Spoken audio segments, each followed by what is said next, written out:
Good afternoon, fellow board members. My name is Mike Hannon. I'm currently the chairman of the Finance Committee.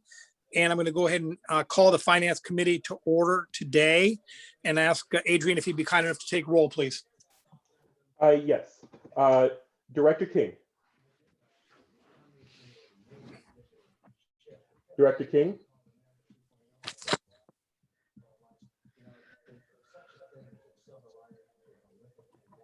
Director Naroom. Director Valet. Director Valet. It looks like he's connecting, Adrian. And Director Hannon.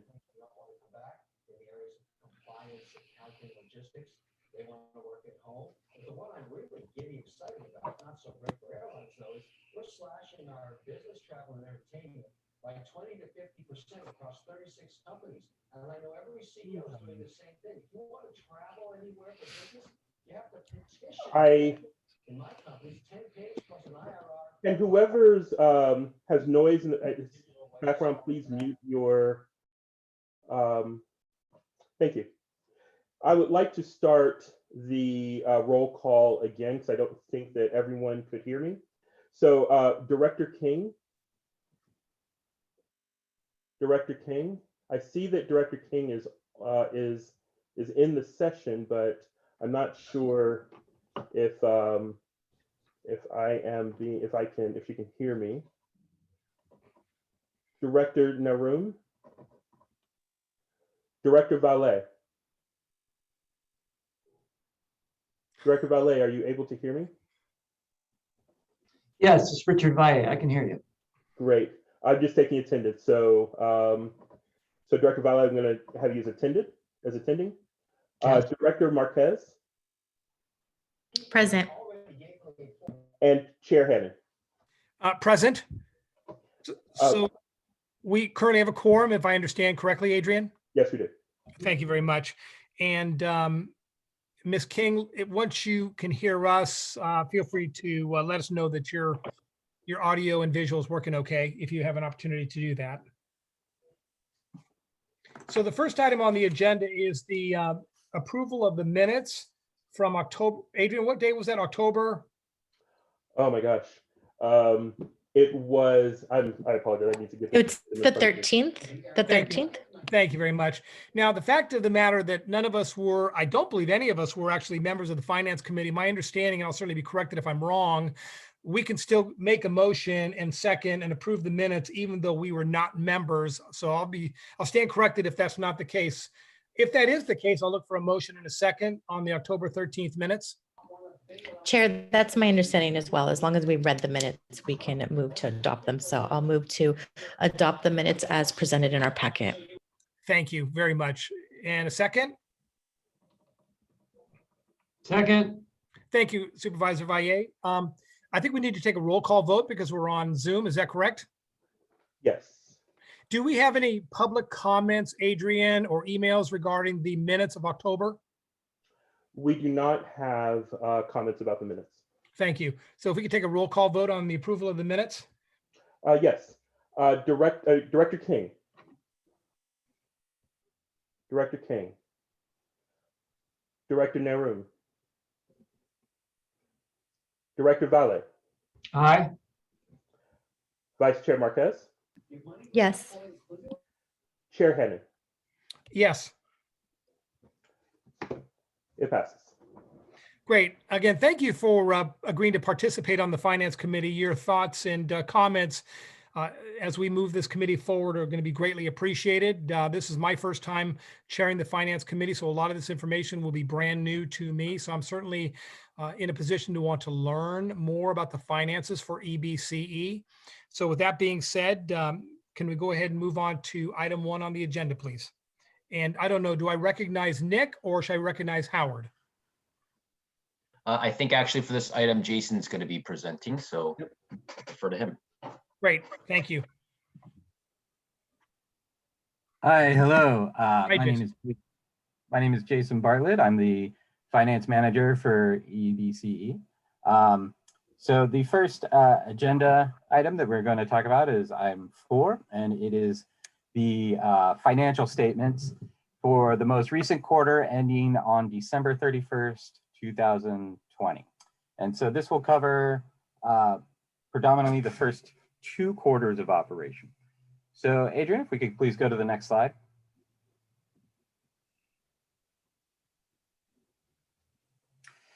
So this is the essentially the balance sheet in agency parlance. It's a statement of net position, and we see that we have total assets in the neighborhood of. Hold on, I need to. Sorry, give me just a second. I got this one's very small. Let me get my copy up on my local so I can speak to it more directly.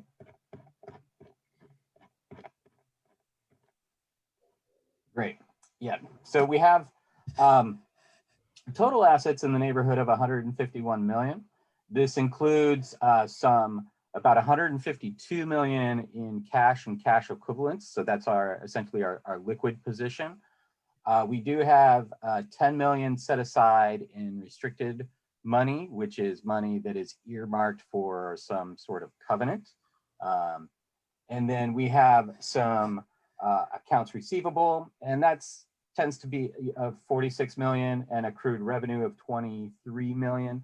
These kind of roll along at this around this number quarter over quarter. So that's not what we're going to focus on too much. Mostly the key points of interest are the cash and cash equivalents and the restricted cash in the asset allocation area.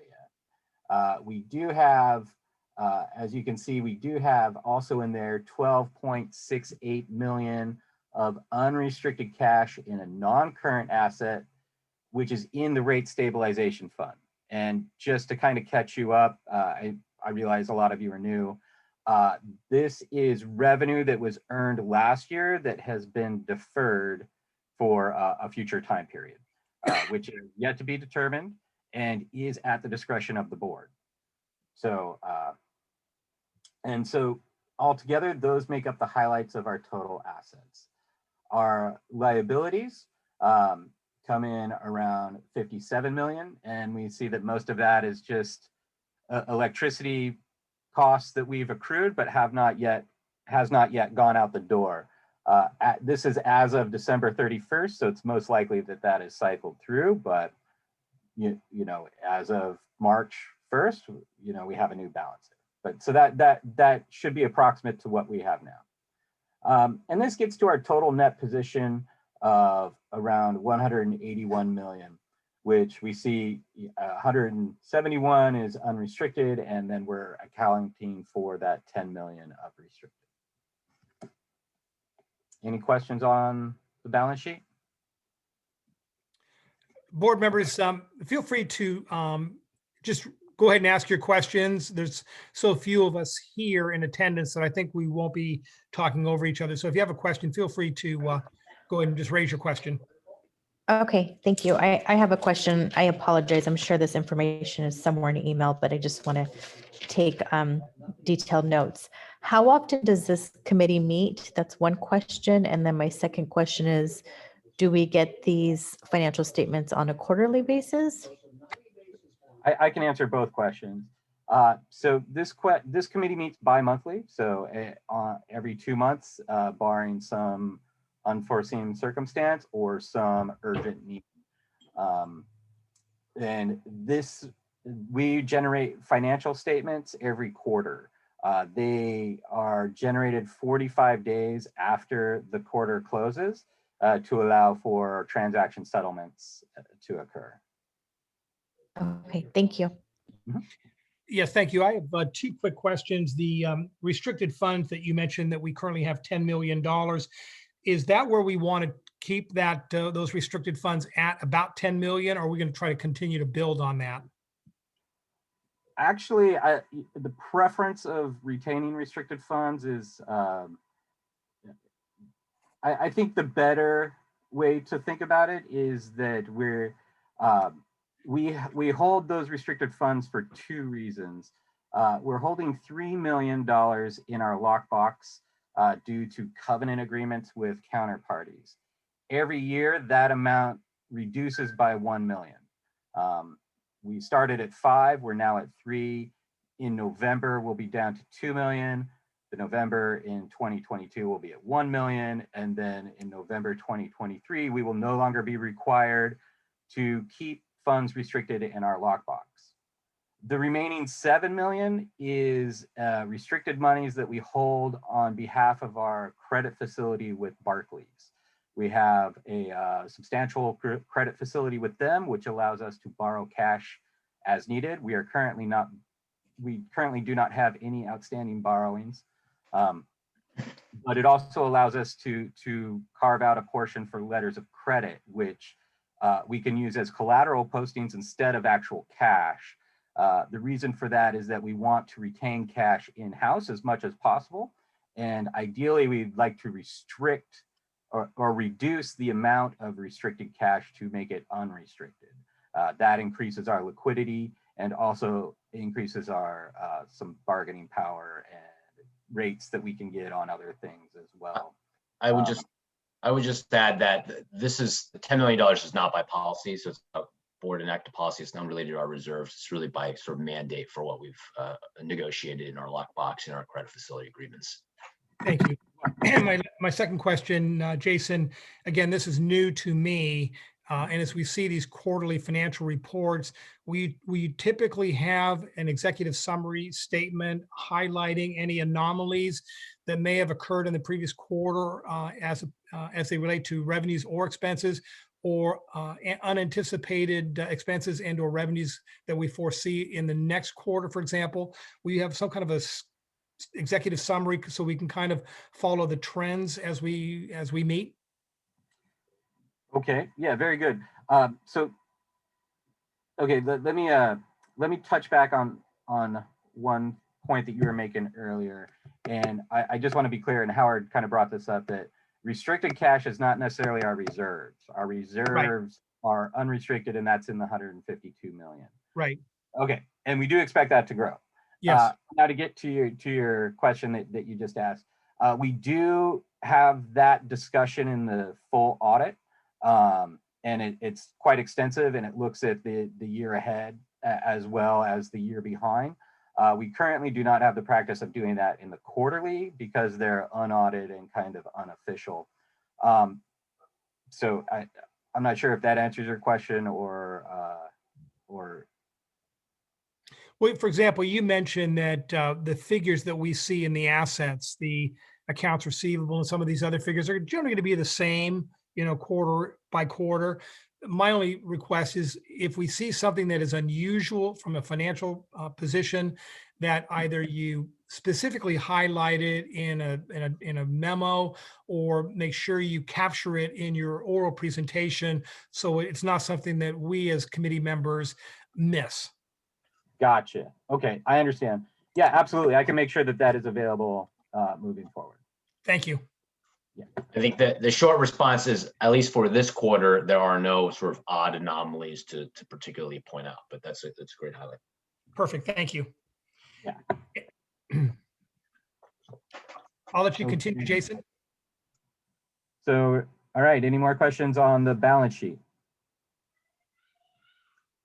Okay, with that, let's move on to the next one, which is it's traditionally an income statement, but for government agencies, it's a statement of revenues, expenses, and change in net position. Now, this is through the fiscal year, so it's year to date from July 1 through the second quarter. And this is very similar to what was presented at the board a few weeks ago with regarding the mid-year check-in, and we have total revenues, most of which is from the sales of our electricity products of 248.8 million. There is some other revenue. This other revenue is either small grants or interest earned on what is being held in our bank accounts. Operating expenses, the biggest number, of course, is the cost of electricity. That is, that makes up the largest percentage of our costs. Contracted services are ancillary services related to delivering the cost of electricity. So PG&E metering, SMUD billing, and NCPA scheduling. So anything with getting that cost, anything associated with the direct transmission of delivery of electricity to our customers. Staff compensation, that is salaries and benefits paid year to date. General administration is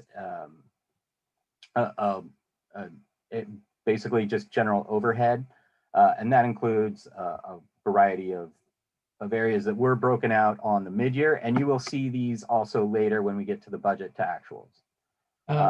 Question, Mr. Chair. Yes, Supervisor Valle. Just anecdotally, is there a cap on the administration, and if so, what's the percentage? Yeah, so we have a budgeted amount, and you later when a couple slides down, we'll see what that actual amount is, and that is a not to exceed. So, Is that not to exceed a certain percentage, and if so, what is it? Off the top of my head, I don't recall the exact percentage. I believe it's somewhere in the neighborhood of 5%. But Good, good. Thank you. That's a good number. Thank you. All right, and then and then we have again down at the bottom, it gets to our net position at the beginning of the period plus change in net position through the period to get our total net position of 181 million to match that on our balance sheet. Okay. Should we move on to the cash flow statement? Just a real quick question, if I can, Jason. Again, I'm not an economist, but when I look at the financing expense, is that something that we would anticipate once we've achieved a certain bond rating that we might see the finance expense drop, or is that something completely different?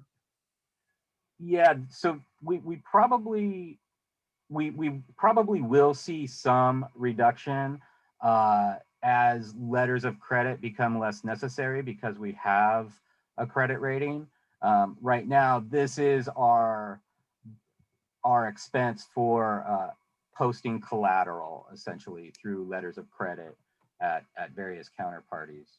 I would also note, so this is related to basically enabling our entire $80 million credit facility. So there's an undrawn fee, there's a drawn fee, and then there's a letter of credit fee. We don't have any debt drawn, so the drawn fee is not really relevant. But the undrawn fee, which is really the commitment fee on $80 million, that's something that is going to be there regardless of whether we use it or not. And to have sort of $80 million of dry powder, while this expense is not negligible, it is fairly small relative to having such a large facility at our hands. And then, of course, the letter of credit fee itself, that's where, as Jason noted, where we do actually issue LCs for collateral posting purposes.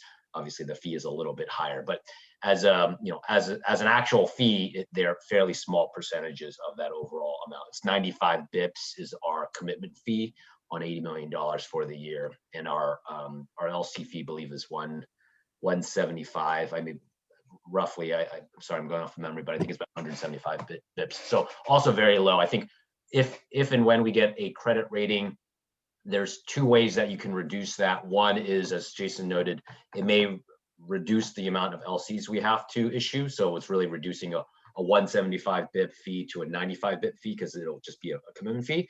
And the other way is we may be able to negotiate for lower rates on our credit facility, though our credit facility is already very low. We're underwritten in a way that we're practically seen as investment grade already. Excellent. Thank you. Mr. Chair, one more question. Yes, Supervisor Valle.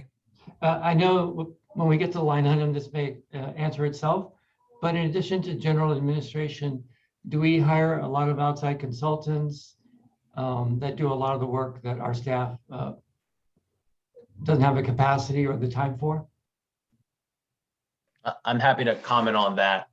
Certainly with a staff of under 40 people, we do utilize the assistance of a number of outside consultants across the regulatory space, power procurement, programs to get sort of certain technical expertise and things like that. So that is a significant portion of what that G&A expense sort of accounts for.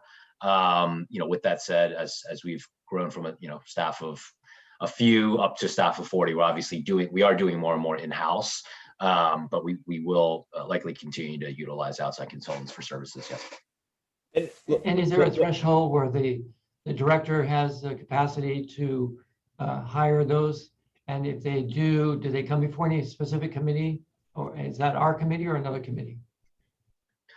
Yeah, so the threshold is if there's any contract that's over $100,000, we need to take it forward to the board. $100,000 for any given year, we take it forward to the board for approval. For amounts under that, then it doesn't require board approval explicitly, regardless of whether it's a consultant or not, just to be clear. Sorry, Nick, it looked like I was just gonna say, of that expense, that 1.18 of G&A, I'm sorry. Well, I would say a good share of our professional services,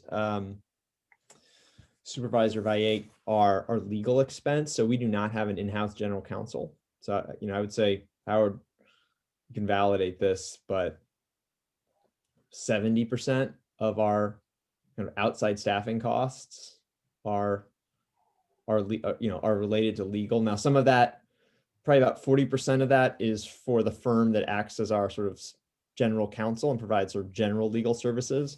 The rest of it is very specialized legal work, power purchase agreement negotiations, regulatory filings, specialty regulatory filings. We do have in-house regulatory counsel, but there are often times where you need somebody who has a specific expertise in a specific area of the regulatory law. Thank you, Nick. Thank you. I will also just note in our budgeting session, we provide some more details on specifically what types of services are being utilized across the different functions. This is more akin to the GAAP approved, the GASB approved financial statements. So they're a little bit more aggregated, don't provide quite the same level of granularity, but certainly in a budget setting process, as we're going to go forward into the next few months, you'll see a lot more detail on that. Thank you. Jason? Fantastic. Any more questions on the income statement? If not, we can move on to the cash flow statements. And this is the one that actually retains the same name. But we're looking at cash flow from a few of our activities, predominantly, operating activities. And we see, this will mirror a lot of what we've seen in the previous two statements, in that we have, receipts from customers, as well as payments to suppliers, and a couple other odds and ends. What kind of gets us to this general net cash position of $42.9 million for the half year. There are some additional expenses from other non-operating activities. We have non-capital financing activities for about $651,000. Some cash flow from capital and related financing, so that's $27,000, and that's basically that's just purchasing equipment, some essential equipment, computers and whatnot. And we get to, or the depreciation of already purchased equipment, my mistake. And so we get to, at the bottom, we get to around 174.78 million. And we reconcile all of that with the statement of net position by looking at the unrestricted cash and cash equivalents from the balance sheet, plus the 10 million in restricted, plus the deferred revenue, gets us to that same number for cash flow from related activities.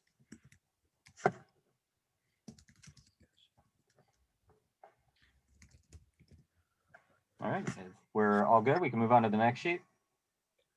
This is a continuation of the cash flow statement, and it just continues with the reconciliation.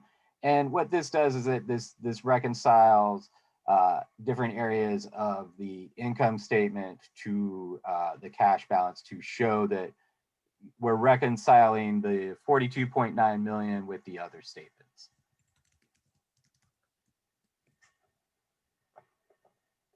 And if we're okay with that, we can move on to the next compilation report, if we can skip ahead another slide, please, Adrian. This is the reconciliation of the budget to the actuals. So in June 30, so beginning July 1st of 2020, we have our 2020-21 budget. Now this is the first column is the year to date of what we had budgeted. The second column is the year to date in actuals relative to that budget. And then the third column is that difference. Now, at the board meeting, we did discuss a lot of why electricity sales are higher and why cost of energy costs are higher. And we can touch back on that if needed. But the point that I feel like a couple people are trying to get to is, in the operations area. And we can see there that we have been performing under budget in this first half of the year. And that's kind of what those ones in column 3 being negative are reflecting, is that we have not met our expected expenses for the first half of the year in these departments. In particular, personnel is because we have some delayed hiring. Marketing and outreach is because we have established more efficient promotional systems. Legal and policy, Nick was just speaking to those. Other professional services, Mr. Valle, I think these are the ones that you were kind of referring to, and we're underspending in that area as well. And then overall general and administrative, we're a little bit under as well. So we have not yet reached our intended expenses for the first half of the year. The only one in which we have is local development, and that's because we've established it as its own fund. So this is a pass-through dollar amount from, and that goes to the local development fund and their budget. And that is outside of the scope of this report at this time. And then we have in the grade areas, the first of the gray columns there is the total budget for the full fiscal year. And then the budget remaining, what remains relative for the second half of the year in each of those categories. Would it ever make sense to add one more column showing what we anticipate based on current year-to-date projections, what we anticipate the end of the year variance may look like, or does that just simply get more confusing? Well, that was the presentation that we gave to the board last month with the mid-year budget update, which kind of, these are more of accounting systems and tools, where the mid-year budget update report was more of an anticipatory tool. We can bring that presentation up if you would like a more direct comparison. And the only reason I mention that is because we're going to be meeting more frequently than the board is as a whole. And I'm wondering if it might not be important for the finance committee to kind of see the trends moving forward before these are presented to the entire board. Mm-hmm. If that makes sense. Yeah, I think so. I believe that we did present the mid-year check-in before the board meeting. I understand that, this is awkward time because of the transition of board members at this time. But we do try to give that on a regular basis. Okay. Anyway. I don't think for a mid-year budget check-in, though, at that point, we didn't have the FAP committee reformed. So I don't think that was presented, just to be clear. So Um, I think probably going forward, we would intend to try to do that. So, we can certainly make sure that there's, more dialogue with the FAP if that's preferred. But did just want to remind you that that was something that was presented in the mid-year budget. If you think there's adding it into this specific page is helpful to see that exactly how it stacks up, line item with line item, I think that's fine. We can certainly do that. Yeah, only because I think it's important because we're going to meet every 2 months. The board's going to have a mid-year and then a one-year budget presentation. So they're only going to get a glimpse at it. Well, we're going to kind of see it on a more regular basis. It might be easier for us to, if nothing else, speak to our colleagues on the board as to these were trends that we saw. We were certainly comfortable with the information that we were being provided, et cetera, et cetera. I thought it might be helpful to staff as well. I'm certainly willing to entertain any thoughts on my colleague's part. I agree with the chair. Yeah, absolutely. Yeah, that's not a problem. We'll certainly add that for future review. Thank you.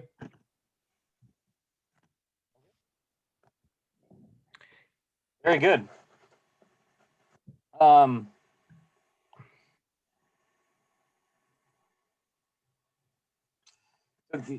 The final slide is a very brief overview of the local development fund program. It does not have much granularity.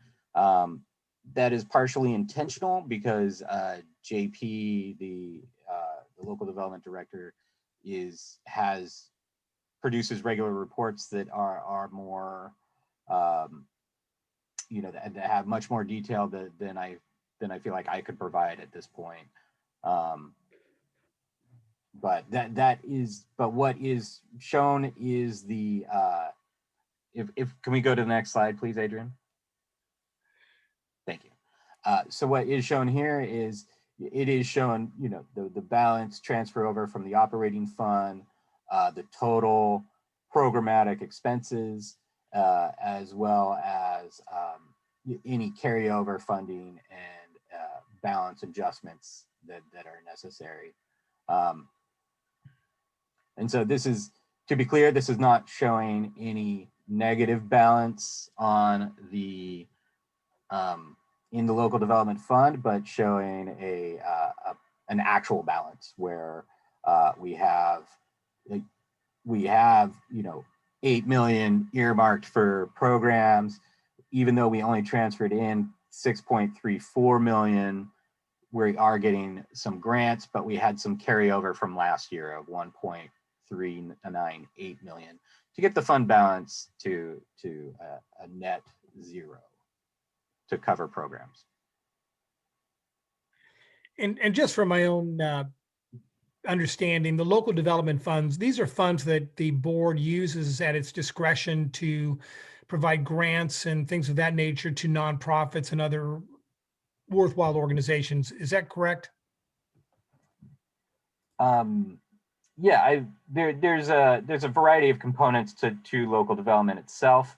That is indeed, a small niche in which it operates. So, Jason, let me speak. Yeah, to this. Nick can field this one. Yeah, so local development actually has generally not been a program where we fund grants. 2020 was a bit of an outlier year because one, we had a number of local programs that we intended to run that we were unable to run because of the shelter in place, for instance. And an example of that is we had planned a program to support restaurants installing all electric kitchens. That was last fiscal year. And through this fiscal year, that program, and that it was we had funds earmarked in the budget for it.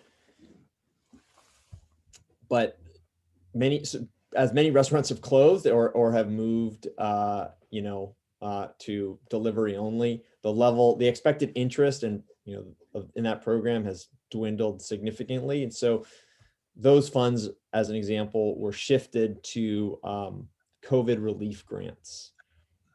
On a forward-going basis, I would not necessarily expect that in the local development fund, we would continue to provide grants to community-based organizations. Now, in our marketing budget, we do have grants and sponsorships that we make to all types of community-based organizations. You know, the Livermore Little League, the Hayward Community, it's not a band, the Hayward Community Symphony, not symphony, but you know, I it's think it's a music. youth orchestra program. Yes, the orchestra. I'm sorry. Yes, the orchestra program. We do make grants and sponsorships to those kinds of entities, but it's really more of a marketing exercise, and you know, there's a brand component there. And so on a forward-going basis in local development, I would expect that we will likely continue to run programs where we partner with community-based organizations, but it's very likely going to be community-based organizations that are, say, implementing a program where we're giving incentives to low or moderate income customers to help save energy. Well, your example on the restaurants and the electrification of their facilities, that was helpful. And if that program had proceeded forward, would that assistance been in the form of grants, or would have been in the form of low interest loans? What does that look like? You know, it can depend. Typically, at this point, our programs tend to be incentives that we provide, you know, to help buy down the cost of an all-electric kitchen retrofit. You know, we are evaluating ways that we can provide customers that we wouldn't call them financing per se, but basically rates that customers can go on, whereby a customer will receive a heat pump instead of a natural gas water heater. It'd be an electric heat pump water heater, and they would be on the heat pump rate, and that might include, they would get that measure at no upfront cost, and they might pay an extra $50 a month on the heat pump rate. Thank you, Nick. That's very helpful.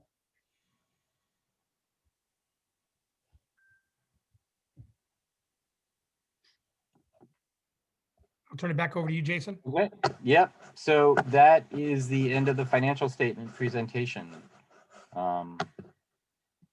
If there aren't any other questions. Adrian, are there any citizens that are observing this meeting? And I'm assuming this is a public meeting. Are there any citizens observing this meeting or emails that we received having questions on the financial statements?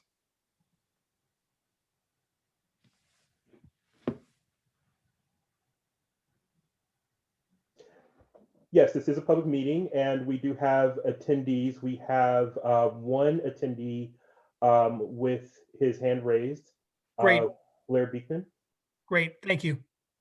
Hold on 1 second. I will allow him to speak.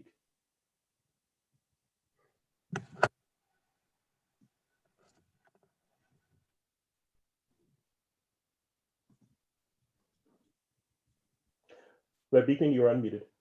Hi, can you hear me? Blair Beekman here. Yes. Thank you. Thank you for allowing a bit of public comment at this time. I don't really have much to add, but just to simply, I'm a person of the public, very much interested in how EBC is working. And I've just been really impressed, and it's been a really good learning experience for myself, what a local community energy goes through, and how to develop a good relationship with its community in its early years is it's important to myself. I feel that's kind of half the battle of what can be innovation. And so really a thank you for just asking if there's any public comment, and thank you for this meeting today. You're welcome.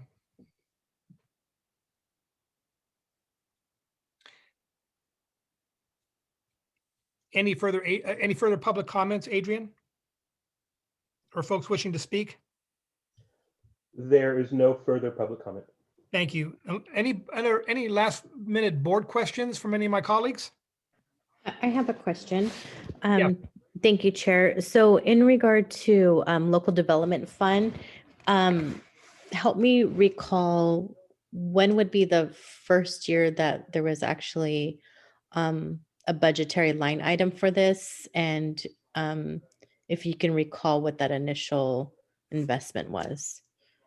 We've had a line item for local development since our initial budget in 2018. I think in 2000, I need to go, I believe it was around 4.5 million. And then that was increased to around 6 million. And this year it's around 6.5 million. Now, those have been the budget quantities, but because of the sort of the cycles for local development in our programs, we kind of, those funds often get carried over from one year to the next because it just, you'll launch a program and by the, you have to sign customers up, you have to get partners on board. So the some of those funds have not actually been expended, but they're basically sitting there and awaiting, deployment. Okay, thank you. Thank you. If there's no other questions, I think we could probably move on to item 5, which is aging accounts.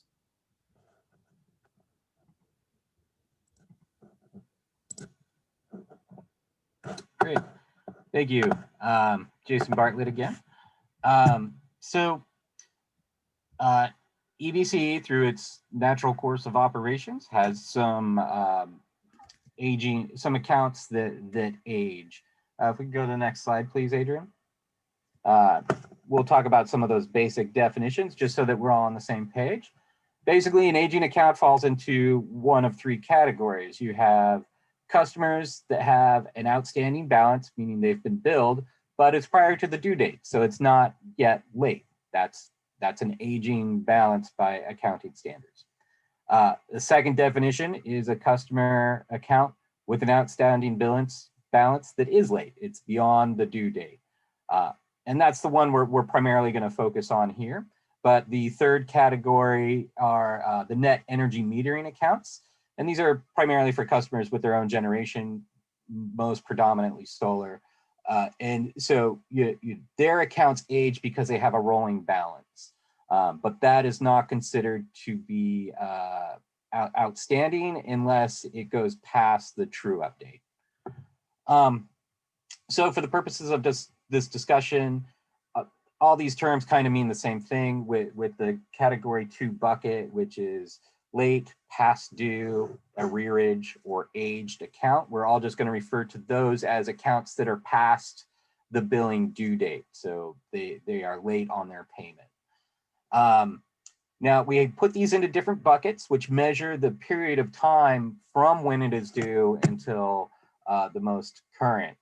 These are traditionally in 30-day buckets. So we'll have 0 to 30, 31 to 60, 61 to 90, etc. And we go up to 120-day plus is our oldest bucket. Next slide, please, Adrian. Now, how aging is determined is it can be determined in terms of due date if we decide, but we're going to use, bill date, but we're going to use due date here, which means the date that the money is due paid to PG&E. Now, how the general billing process works is that PG&E will send meter data to SMUD, our billing agent and customer service agent, and they will calculate the charges and send the bill back to PG&E for billing. PG&E will mail that bill out to the customers, and then the customers will pay PG&E, and then PG&E will remit that money to our bank account and then notify SMUD about how much was paid. SMUD will then log and track the payment balances. So the charts that we're going to look at are going to be for where it breaks down between the customer, between PG&E billing the customers and the customers paying PG&E, meaning they have not paid PG&E. So if we go to the next slide, please. So how aging is determined. If any or all of the current bill is not paid by the due date, it will start to fall into a bucket. So even if they make partial payment, the part that's not paid will fall into a late bucket. And then as long as it does not remain paid, it will continue. And it's a first in, first out situation. So if a customer makes additional payment beyond their current bill, it will go to the oldest outstanding late payment. And so these are the buckets that we put them in, the 0 to 30, 31 to 60, et cetera. While we track all buckets, the ones that we deem to be most relevant for determining customer status are the 31 to 60 day bucket and the 120 day plus. The reason why these two are the most important is that customers can be late. Maybe they're a week late sending in their bill, their payment, that falls in the 0 to 30 day bucket. And we see that, a large portion of that 0 to 30 day late gets resolved before it hits the 31 days. As much as 95% of that 0 to 30 day late will be paid before it hits the 31. So while it is technically late in the 0 to 30 day bucket, that's not a very good indicator to determine if there's going to be a further issue with it. So we look at the 31 to 60 days. And in terms of okay, that's where we're gonna start considering that, there may be an issue with this payment. Now, as it ages, oftentimes it gets paid, but sometimes it doesn't. And when it doesn't, then it'll eventually end up in the 120 day plus bucket. And that is, for severe aging accounts. And those are people who have, the hardest problem paying, or that need some assistance. Maybe they're on the care, maybe they need to be on the care program or aren't. There's a lot of reasons to which I won't speculate at this point, but that's primarily why we focus on these two buckets the most. So we can go to the next slide. This is a graph of all buckets of 30 days and up. As you can see, the orange ones are the 31 to 60 days, and then the blue ones are the 120 day and up. And so these are almost, the 120 day is almost always going to be increasing because we haven't done any collections and we haven't done any write-offs. So it's just going to have a steady rate of growth. That we at some point as an organization we will deal with, but for now we're just tracking it. The 31 to 60 day, we see it can have some variation. Sometimes it can be higher, sometimes it can be lower, depending upon I guess the number of payments that get made. And this is from July of 2019 to January of this year. So if we can go to the next bucket, or next slide. This gives us some insight into these two buckets. We see that in the 31 to 60 day, these are the total amounts by month. And then the blue line represents that percent change, like how much, and that's on the right axis over there. How much is that changing month over month? We see that in the last month between December and January, it only changed. It actually decreased by 2.5% between those 2 months. And then we have something very similarly presented for the 120 day plus bucket, where the blue bars represent the total dollar amount, and then the yellow line represents the percent change by month between the two buckets. So if we go to the next slide, please. So, well, in our budget, we have an uncollectible balance amount, and that amount is what we estimate it. We were estimating it at 0.5% upon of total revenue, 0.5% of total revenue upon when we launched. But as we moved into COVID, we did create some updates. We had it at 1.5% for a few months, and then we've been estimating it at 2.5% for the fiscal year. And so these are the amounts to which we believe that even if we do go through collections, they're just uncollectible by definition. This is a part that we won't get back. Now, and we can write it off. But comparing this to the 120-day bucket, which by any means, just to state that is not where we may find all of the uncollectibles, but just to look at it for a reasonable comparison. The blue line, the blue bars represent the balance in the 120-day plus bucket. The red bars represents the uncollectible balance amount, and the green line is the change in by month. So we see that, we see a pretty big spike there in the, in April of 2020, as we would expect due to COVID. But we do see that it does come down. That rate of change does come down, and we tend to balance out again. And the slightly faded bars, I'm realizing now that looks a little awkward. Those are projections through the fiscal year of where we expect these to be, and by June of this year. We can go to the next slide, please. So this is the total number of accounts. So we're not dealing with dollar amounts anymore. We're dealing with number of accounts. Mr. Chair, a quick question, Mr. Chair. Yeah, Supervisor Valle. Yeah, I'm sorry. Is it Jason? Are you doing the talking, right?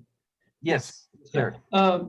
Again, if people's account lapses over 120 days, we don't affect our credit ratings or report that to anyone, right? Would it hurt their credit?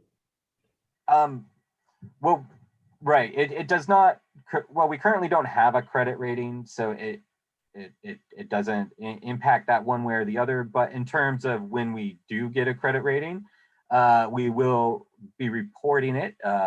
We are reporting it to certain counterparties at this point, just for collateral posting purposes. They just want to be sure that we're not getting out of whatever financial metrics that they hold for us to grant us credit.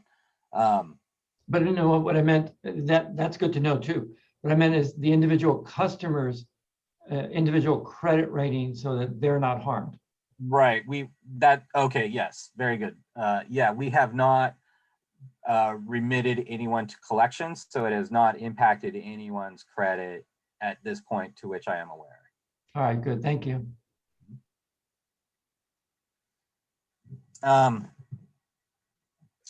So this is getting back on track then. Thank you, Valet. That was a great question. This points to the absolute number of accounts rather than the absolute dollar amounts. And the interesting part here is the blue line. Now this is, so this is adjusted to show that that when an account falls into the 31 to 60 day bucket, what percentage of those accounts actually make it to the 120 day bucket? And that's what that blue line is showing, the percentage of those accounts. And as we can see, historically, it hangs out between 1% to 3%.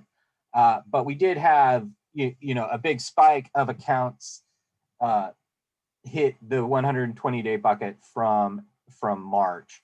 And that was at 6.9% of the accounts that were deemed late in March eventually migrated to the 120 day bucket.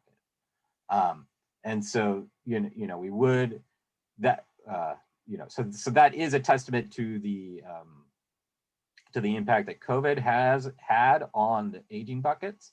But we see that right now, if we look at you know, if we think about it moving backwards from January, you know, in February, we would be looking at accounts that were late in October. And so since we don't yet have February's data in here, as far back as we can go is September there. So we see that in September, a little over 1% of the accounts that were late made it to the January 120-day late bucket. So that's, you know, and that seems to be more in line with historicals.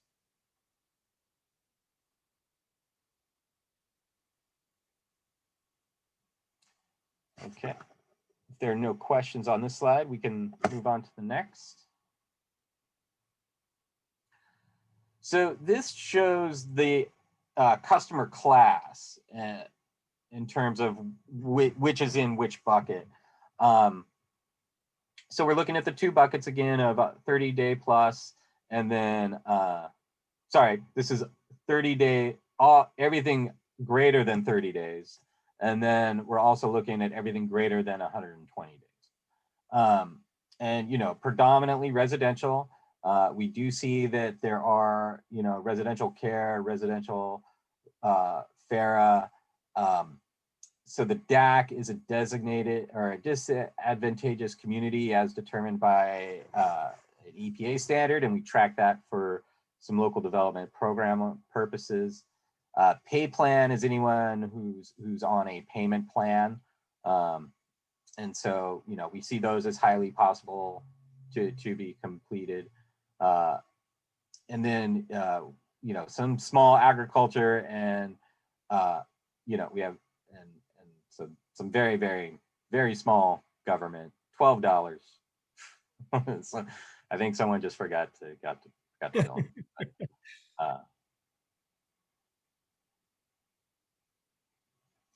So so if we go to the next slide, you know, there is some development occurring in this area.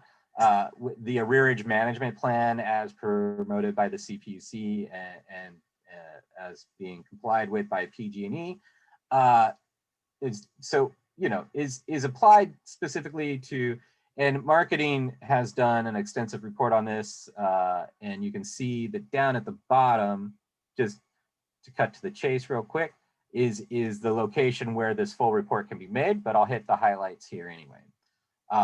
So this plan is applicable to care and FARA residential customers only. And each month that they pay, if they opt in, each month that they pay reduces their outstanding by 1/12. This went live in February, and there are some qualifications by which a person has to meet. One, they have to be a care or FARA customer. They have to have at least one on-time payment to PG&E in the last 24 months. They must owe at least more than $500 in total, not just to us, but also to PG&E. 12 months from point of entry is when it starts. So whether we don't know when this is going to end. So if they start in February, then they're on this program for 12 months. If they start in June, then they're on that program for 12 months. So there's no stated end date, and they're allowing rolling entries for people who qualify. And this will later be evaluated for efficacy. I'm sure that that at some point there will be a report back to determine how well this is working in terms of getting customers caught up, especially those most struggling to get caught up because of the impact of COVID. And more detailed information can be found on our website, at the October 21st board meeting.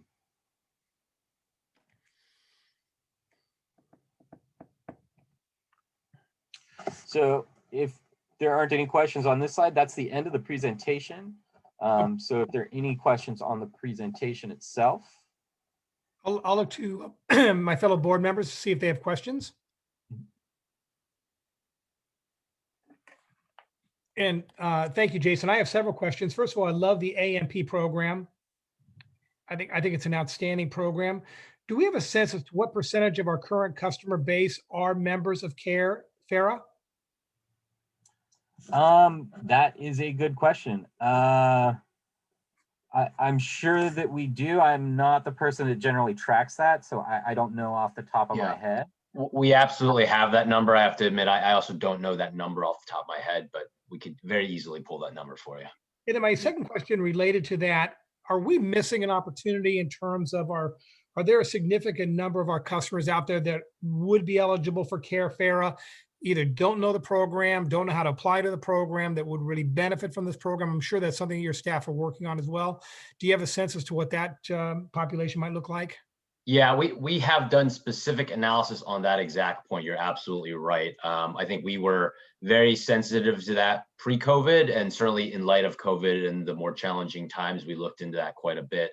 Again, I don't have those numbers off the top of my head. I apologize, but absolutely, that's quite an area that we focus quite a bit of time, and we've actually done some active campaigns to go reach out to those particular customers that are eligible but not currently enrolled in this program to try to bring them into it. And we are continuing to try to be more active on that front and just do more and more, because we think that that is a huge source of sort of support for customers that could really need it, and certainly a way for us to mitigate our age receivables. And we certainly at the local government can do more in terms of highlighting the benefits of these programs and encourage our senior citizens and low-income residents to maybe look at these programs. There's no stigma attached to, taking advantage of benefits that they've undoubtedly have earned over their lifetime or as residents of our communities. Are citizens charged late fees for non-payment of their PG&E bill in a timely manner? You're speaking to just the PG&E portion of the bill? I'm sorry, just to if they don't pay their electrical bill, causing it to go past due, are they charged a late fee? No, I don't believe they're charged a late fee. Thank you. It's just ages. Are we anticipating with the Congress adopting the $1.9 trillion budget, additional budget, are we anticipating that we might be able to receive some of that funding that might assist us in providing further assistance to low-income residents? I don't know, to be candid. I don't know the details of the stimulus plan other than just seeing some of the headlines and news. So I think we'll have to explore if there are specific programs that would support us. I know that when they had the PPP program previously, we did look into the details of that. I believe we were not ultimately eligible for that ourselves, and did not feel the need to sort of seek those funds. But certainly we'll look at opportunities with the new stimulus bill that's being passed. And my last question regarding delinquency, do we ever anticipate putting, like a garbage bill, do we ever anticipate putting a lien on a property for unpaid electrical bills? And the reason I ask that is I want to make sure that I don't have a citizen that is simply not paying their electrical bill, who may be in a position to pay their electrical bill, and or subsequently moving to a new location. If they do move to a new location, are we aware of the fact that they were a previously delinquent customer and there's additional requirements that we may have of them? Thank you for allowing me to ask those questions. Yeah, I can field part of that. I don't believe that we have any intention to put any kind of lien on any property or anything like that for any reason. And if someone does move or change location, change service address or whatever, that is tracked, and it will follow them as long as they use the same social security number is my understanding. Okay. Any other questions from any of my colleagues? Yes, I have a question. Thank Yes. you for the presentation. It's been a while since I've kind of just explored and navigated the website, but I'm wondering if we have resources and information, as was mentioned earlier, encouraging people to apply for care. I think there's a medical baseline, just basically all the different programs available. And then I don't recall the name, but I know during our last meeting, there was a presentation on some additional funding available to waive late fees from PG&E. So what are we doing to promote and get that information out to the public? I can speak to that. So on the care and fair piece, there absolutely is information out there. I'm happy to follow up via email just to share some of those resources in terms of some of the analysis that we've done on with our customer base and how we sort of publicly communicated to customers the sort of availability and eligibility to care and fair. And then on your second question on AMP specifically, we are right now in the midst of looking at exactly which customers are actually eligible for AMP, and it's been sort of a joint effort, really working with PG&E as part of that process. And so there hasn't been significant outreach on that yet, but that's because it was just approved, and so we are on the just at the very beginning of making sure we know what the demographics of that customer base are, and then how we want to reach out to them. What are the communication protocols? So somewhat on the earlier stage of that process, but certainly a big focus of staff. Okay, and in terms of getting feedback, will that come back to the entire board to kind of vet and share ideas on how to roll out the outreach efforts for that program? So and this may have been actually before some of the new board members had joined, but we did actually bring forward to the board already the AMP program previously when we needed to support it. So at this stage, I think the program's already been approved in terms of eligibility criteria and such from the CPUC. So certainly, I mean, we're open to getting feedback, but I think we had previously presented that item already. So we had not anticipate bringing it forward again. Okay, and then I don't know too many details, but I have heard about, I think it's called REACH. There is a program that helps low-income residents pay down outstanding bills. Do you know if we have information on that program as well to encourage people to, I think it's certain nonprofits that have a contract that can assist individuals with applying for, it's basically like a grant. Do you know if we have that information or if we could research and include it as well? I'm not personally familiar with REACH, so let me reach out to our marketing and account services team. They may be more aware of that and just understand, what work they do, whether we can engage with them, and I can follow up. But unfortunately, I haven't heard of that name personally. Okay, thank you. Thank you. Any other questions from board members? Mr. Chair, I just want to say I've got to leave in 10 minutes. I hope we won't lose our quorum. Thank you. Would we lose our quorum, Adrian, if Supervisor Valle has to leave? We would only have 2 people on the subcommittee, so I think we would lose our quorum. Thank you. So if we do lose our quorum, and I certainly want to be sensitive to Supervisor Valle's time, is there any specific item that staff wants to present? And what I may suggest that we do is just carry these other items over to the next meeting unless there's some priority for them to be heard sooner than that. I don't think there's any particular item that is high priority. They're all informational items. So just wanting to keep the board members and the committee abreast of certain activities.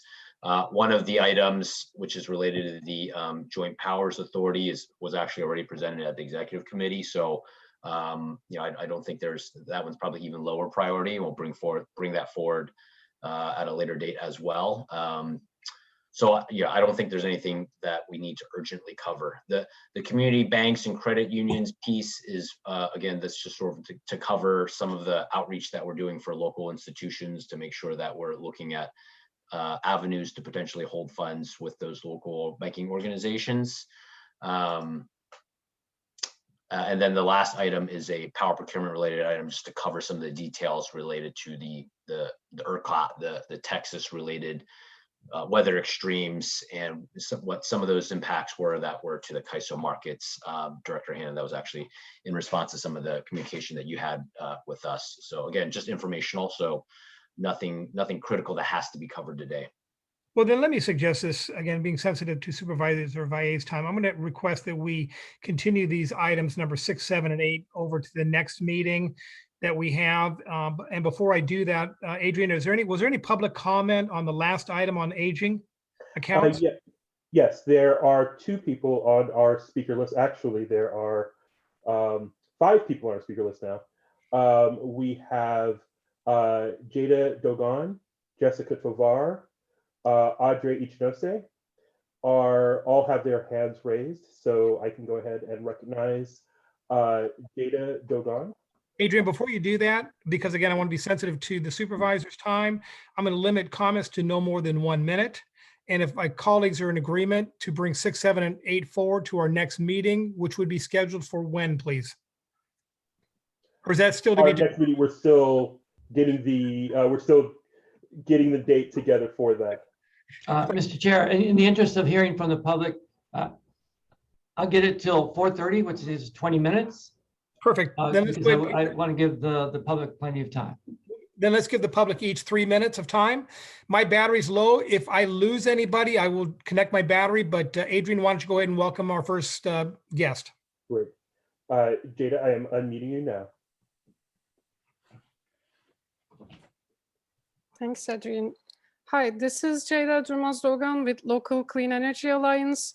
I actually don't have a comment, but I have a couple of questions. And my first question was, does EBC know how many CARE and FARA customers in the EBC territory are eligible for CPUC's AMP program? Howard, you mentioned that you're working with PG&E and CPUC on this, I believe. So I guess you don't have a number yet. So that brings to my second and third questions. Peninsula Clean Energy offered a bill relief credit of $100 to its CARE and FARA customers in March 2020. And we heard that it was very effective because customers didn't need to apply for anything. They automatically got the credit in their bills, and the program had very little administrative cost to Peninsula Clean Energy. So my questions that is related to this facts are, if EBC offers a similar bill credit to the CARE and FARA customers who are eligible to benefit from CPUC's AMP program, how much would that cost to EBC? And the second one is, how much could EBC recover through AMP by helping its customers stay in that program? Thanks.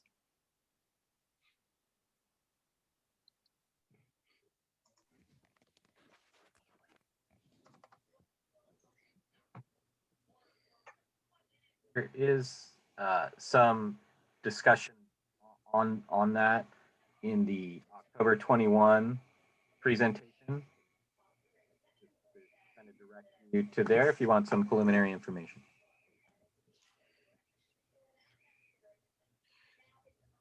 Thank you, Jason. Our next speaker, Adrian.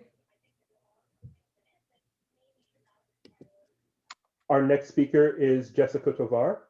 I am unmuting Jessica Tovar now. Hello, Jessica Tovar with East Bay Clean Power Alliance. The first comment I wanted to make, that it was talked about under that AMP program that if a customer does not pay their debts, that they will be reported to a credit. It will affect their credit rating. And just to be clear, that sounds like would be through CPUC. So it's another incentive of community choice to help struggling ratepayers so that they don't get pushed back to PG&E, and we lose them as community choice customers, and then they get disconnected, and then they get a MAR on their credit rating. So that's another reason to help customers. And then the second thing about the website, you do have on your website, and I have to say it's not easy to navigate, but you do have a web page that shows CARE and I think FARA, but it doesn't show the LIHEAP program or connect folks to that, which is also a form of assistance. And I think those things should be a lot more accessible. And when it comes to the debt relief stuff, we could, as a community choice program, be providing funding to nonprofits to facilitate people to be able to sign up for these programs. Most people go to their churches when they're in need of help, or community groups that they trust. And if we can provide funding to those groups to sign people up, and just recognizing that, like LIHEAP, I think it's LIHEAP. One of those applications is like 5 pages, and people need assistance with that kind of thing. People sometimes have struggle with navigating, applications and programs, and A lot of times people just don't know that they exist. Also, just to note that last I heard it was like 70%, or sorry, 30% of people who are enrolled in programs, but there's like a larger percent of people who are eligible for care, but they're not registered. And so to be able to register them for that program so that they can take advantage of, and just to remind everybody, those are discounts. It's not actual relief. Care is actual discount. Um, so we need to do more at the community choice level, because then you retain your customers.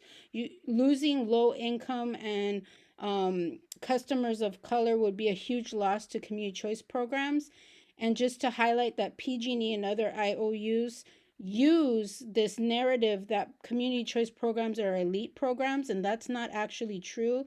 And when you do these kind of programs for the community to help the community, you're showing that community choice is a much more better option than going back to PG&E. Thank you very much. Okay. I am unmuting Audrey Ichinose.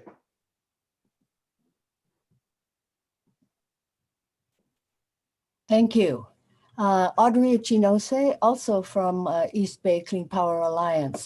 And I really appreciate all of the comments and information, and including Director Hannon's questions about Karen Farah.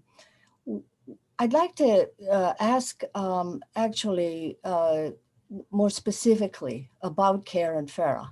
I don't know what the income level qualifications are. And if anybody can respond, I'd appreciate it.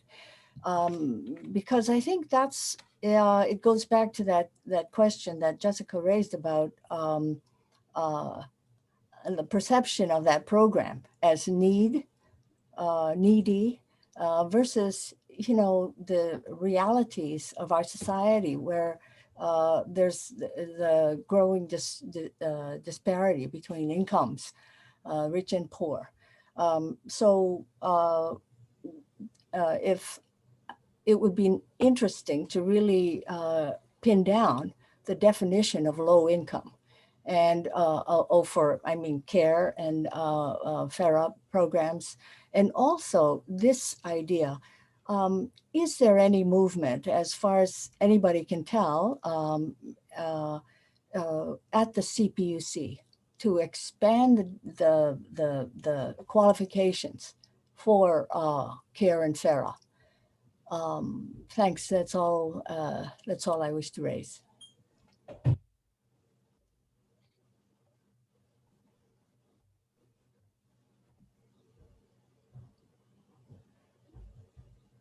Jason, do you have a comment regarding the income levels for those various programs off the top?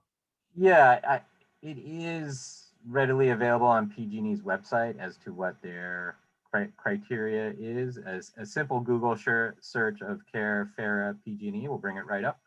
But I can speak to, you know, there is an income level based on the number of people in the household, and it is, you know, I believe it's adjusted for Bay Area levels. So it, you know, people under 35,000 a year, thereabouts, I think qualify.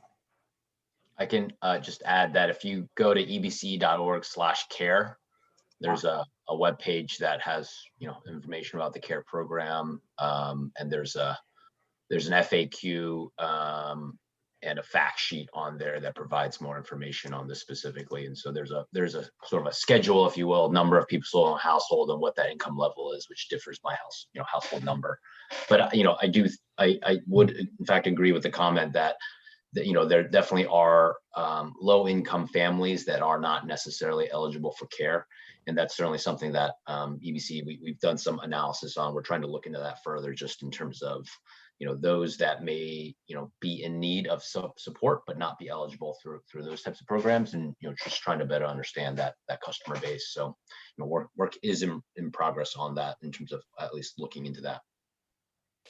Mr. Chair, I have a quick question. Yeah, Supervisor Valle, thank you. One of the speakers brought up a good point, and it's kind of a delicate point, and that is that going with clean energy and with our organization versus with PG&E, there are many advantages. So how can we, or do we let the public know that if you are in arrears, that there should be no fear versus PG&E, which can shut your power off, et cetera. And that this is why community choice is such a good thing, while not simultaneously hurting ourselves if people are just not going to pay their bills. So how can we announce that advantage without hurting ourselves? And I wonder if Howard or anyone, do we have any of that information available to the public? Well, it's a good point, and it is a delicate topic. Part of the challenge is we can't continue to serve our customers if PG&E elects to disconnect them. So while we may have a different policy on disconnections, PG&E ultimately controls the meters. And so we can't necessarily take a totally different, we don't have a different ability to serve customers without PG&E serving their T&D charges and their natural gas bill. So unfortunately, I don't know that we can actually take a starkly different position on that. That's the big challenge. Yeah. It's an interesting topic, I think, for future discussion. Thank you. Yeah. But again, Supervisor, to your question, maybe it's as we look at that fine line between what those unanticipated costs might be if they were to fall into having to go back to a PG&E model versus staying with our model in terms of reconnection fees and things of that nature that they may be subsequently subjected to. And I'm not sure if that's the case or not, but those are, as a supervisor mentioned, maybe conversations we can have for a later day in terms of how do we, and maybe it's a marketing issue, how do we retain those customers, explaining to them the benefits of staying with us versus the contrary. Thank you. Adrian? Other public comments? There are no further public comment. Great. So it's about 4:22 now. If I'm in agreement, and my camera keeps going off, if we're in agreement, may I suggest that we carry those last 3 items over to the next meeting? Yes, I agree, Chair. Thank you for the suggestion. Thank I you. agree, Chair.